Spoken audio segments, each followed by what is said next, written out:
Imagine you are at work. A colleague throws a sarcastic comment, and everyone laughs. You feel as if something is pressing inside, as if you are becoming smaller, and you are not alone. More than 70% of people admit that they have at least once experienced public humiliation, and it always beats. Out of confidence, self-esteem, dignity.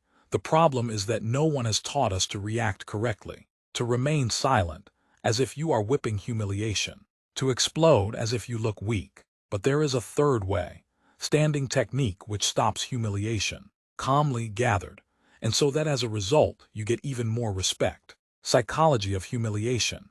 Why do people humiliate others? We all asked ourselves this question when we became victims of someone's insults. It seems as if it is our business, in our actions, in our character traits, in our shortcomings, but the truth is different. In most cases, humiliation speaks much more about the victim than about the victim. In its essence, humiliation is a game of power. This is a way to temporarily raise yourself higher, to show dominance. Remember, a noisy colleague who makes a remark in public, a relative who jokes about your bill, anonymous in the network, which is full of insults. The goal is always the same, to make you look smaller, to make you feel bigger yourself. But the real reason is hidden in their inner uncertainty. People who humiliate others actually fight their fears, doubts and complexes. Their words are a mask. They distract attention from their own weakness, exposing others. Remember, have you ever seen people who are really confident in themselves humiliate others? No, because the strong don't need to do this.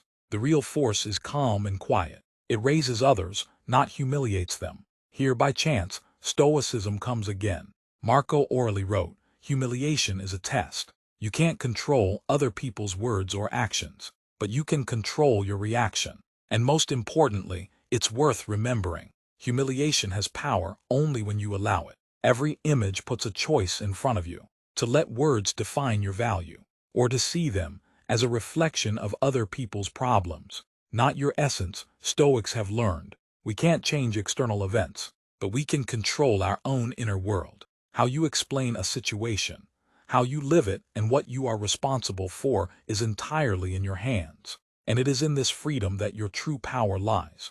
So the next time someone tries to humiliate you, remember, their words speak about them, and your reaction speaks about you. Technique is a calm look. You are at a family dinner. Around you, a familiar face, a slight tension in the air, and suddenly someone throws a sharp comment right at your side. It sounds like a joke on the outside, but you understand that the blow was intentional. Looks at the table turn to you. Everyone is waiting for a reaction. At this moment you have a choice. Enter a verbal altercation. Try to respond to you, or stay calm and just hold their gaze. This is the basis of the technique, a calm look. It sounds simple, but its power is enormous. Most people in such situations immediately begin to justify themselves, laugh nervously, or respond with aggression. And this is only played by other people's rules. But the language of the body often speaks more than words. Your face, posture, and eye contact are able to convey much more than any answer. So when someone tries to humiliate you, don't lower your head, don't frown, don't look away. Look straight, evenly, and calmly. This gesture conveys, I am not broken. Your words didn't catch me. You have no power over me. Your silent resistance becomes the answer to any argument. Why does it work? Because the basis is control. When you remain calm, you demonstrate a force that others feel intuitively. Stances were called apathy, a state when external stimuli do not control your inner world.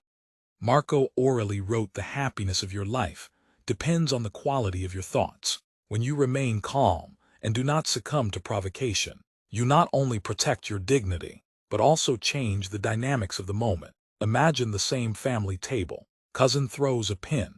Everyone is waiting for you to explode or at least hide, and you just look into their eyes, calmly, without laughter, without anger. And suddenly there is silence in the room. The situation is changing. The force is no longer on their side, but on yours. Of course, this technique requires practice. Start with small situations, light pats or critical remarks. Train the ability to keep a straight face. Over time, this will become your natural reaction, and every attempt to humiliate you will break your inner strength, because a calm look is not about the absence of emotions. It's about their dominance, about the demonstration of inner strength which no one can break. The method is a repeated joke. When someone jokes at your expense, most people react the same way. Some laugh nervously, others are silent. Someone bites back and only pours oil into the fire. But there is a technique that breaks the script. It is simple but extremely effective. You calmly say, "You can repeat it again." It seems strange, right? Why emphasize offensive words? But here is the whole force. The person who jokes at your expense is expecting your reaction. Embarrassment, anger, indifference. But now she is forced to repeat her joke again. And here he loses his sharpness. What sounded funny at one time becomes uncomfortable and pathetic at another. Laughter subsides. There is a pause, and instead of being ashamed, the one who tried to humiliate becomes uncomfortable, because repetition takes off the mask, and everyone sees the real essence, not indifference but sweetness and uncertainty. Remember the example. At the party, a friend pulled out an old story that was supposed to embarrass me. Everyone laughed, waiting for the reaction. I calmly replied, "Interesting, can you repeat it?" "I will not hear." He hesitated, repeated, but now without laughter. The joke sounded dry and insincere, and control came to me. Why does this method work? Because it shows your emotional resilience. You do not give up. You do not explode. You force them to face the indifference of their own words.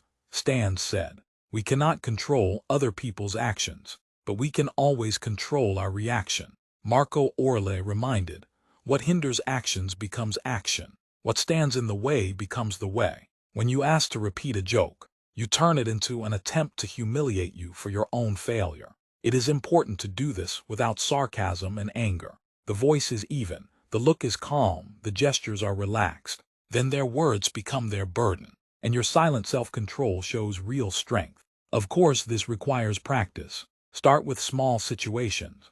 Easy jokes in the circle of friends or acquaintances. Gradually, you will learn to turn any joke against you into a moment of silence, where it becomes clear that you are controlling the situation. Because the method "repeat the joke" is not about the weight of words. It's about the weight of strength. You do not fall to the level of the victim. You rise higher.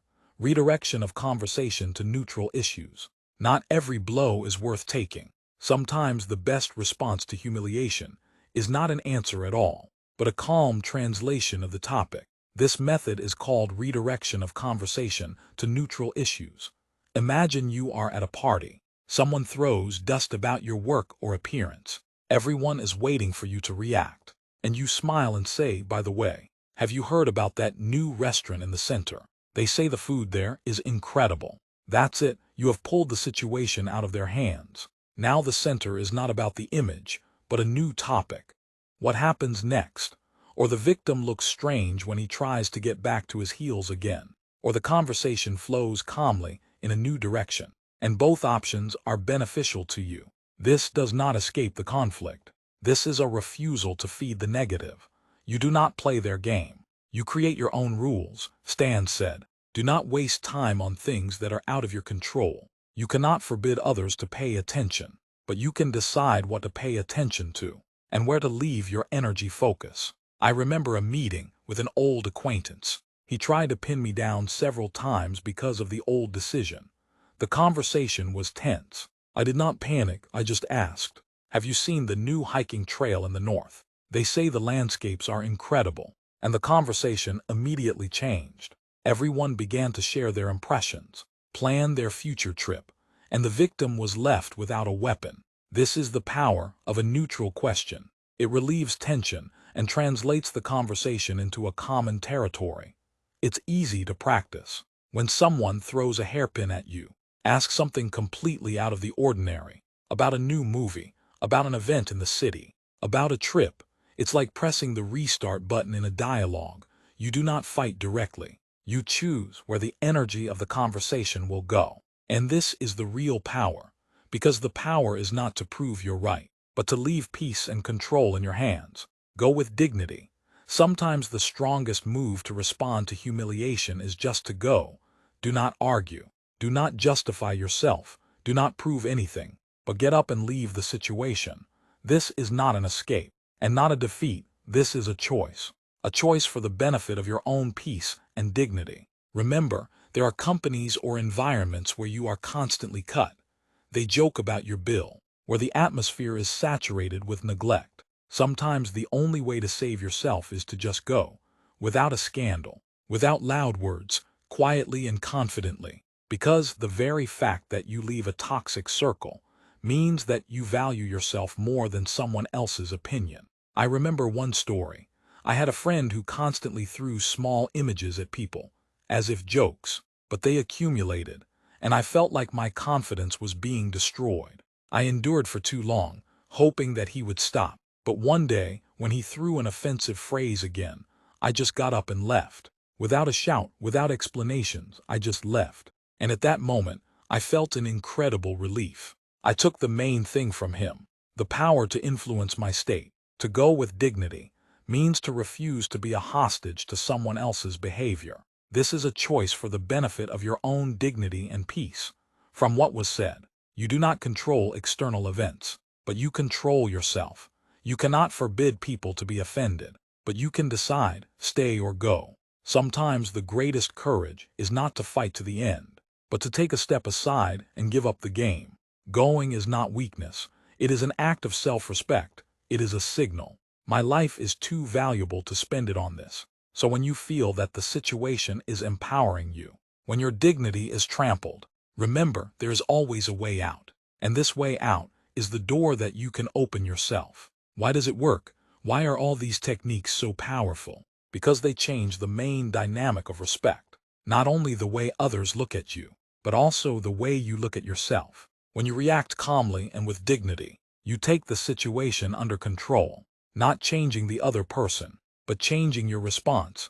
This is the real power. From what was said, we cannot control other people's actions, but we fully control how we respond. Marco Aurelius wrote, "You have power over your mind, not over external events. Be aware of this, and you will find strength." The key is not to force others to respect us.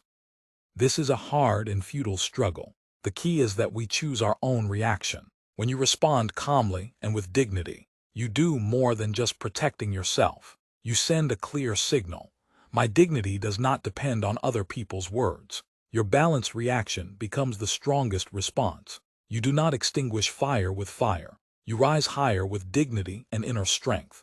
These techniques not only help to survive humiliation, they teach to prosper even in difficult situations. Each method is an instrument. It helps to preserve dignity, to regain control, to develop inner resilience. Because true respect does not begin with other people's actions, but with how you hold yourself at the moment of trial. Today, remember the main thing. Humiliation has strength only when you give it, and your reaction is always your choice. And this choice determines who you really are. Was there a moment in your life when you were tried to humiliate? How did you react then? Write your story in the comments. Maybe it will tell others how to preserve dignity. And if this video gave you a new look at the power of Stoicism, like and subscribe, because there is more knowledge ahead that will help to maintain inner peace in any situation.